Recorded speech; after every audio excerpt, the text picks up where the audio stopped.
Here's devlog number 5 of my 30-day challenge to make progress on PitFight, my upcoming indie game. Still working on the blood splatter logic from yesterday, but I decided to work backwards and clean up some ugly blueprints. Since the spawn blood logic came after all this, and the location of where the blood splatter was in the beginning, I thought maybe something was getting messed up along the way, but it was hard to tell because, well, look at it. So I started refactoring that mess into some cleaner code. I really wanted to get rid of all the casting I was doing because it's really performance heavy.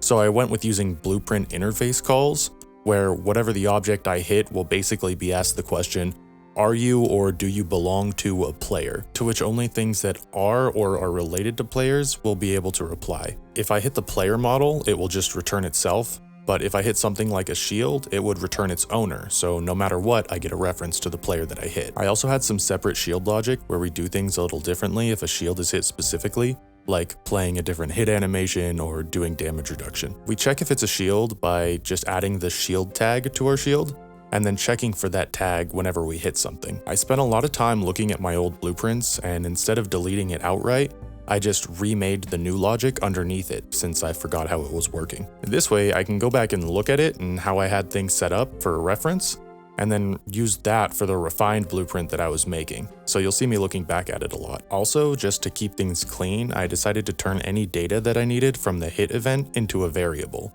So instead of having lines going everywhere, I just stored the data that I could feed into the rest of my code. When I finally wrapped up refactoring, I took the events that I had hooked up to the end of the old code and just put them on the new logic. Then I grabbed the event that fired our old code and moved that too. And with that, it was finally time to do some testing. So we go in game, get a few hits in, and the blood splatter's looking good, but look what happens when I move the player. It's still making blood spray in the wrong location. But overall, the refactor was a success. It's working exactly how it was before, except now it's using much cleaner code, and we can investigate it a little easier. So now we get to do something very satisfying and select all our old and ugly code and delete it. Then we take our new logic and put it in its place.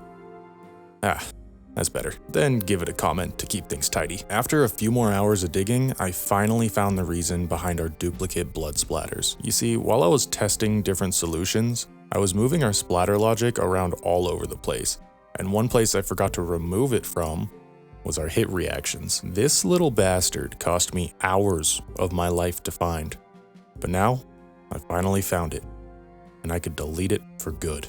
After getting rid of it, I just hooked up the last nodes and it was time to test a few more hits. The first couple hits were the same, but if you notice when I move the guys around, the blood splatter only goes to where they're hit, so no more phantom blood. Then I just added some variety and added a random size along with random blood splatters, and it was looking like it was working pretty well now. Also, here's one of the executions we were working on earlier, except with all the audio and the blood effects added too.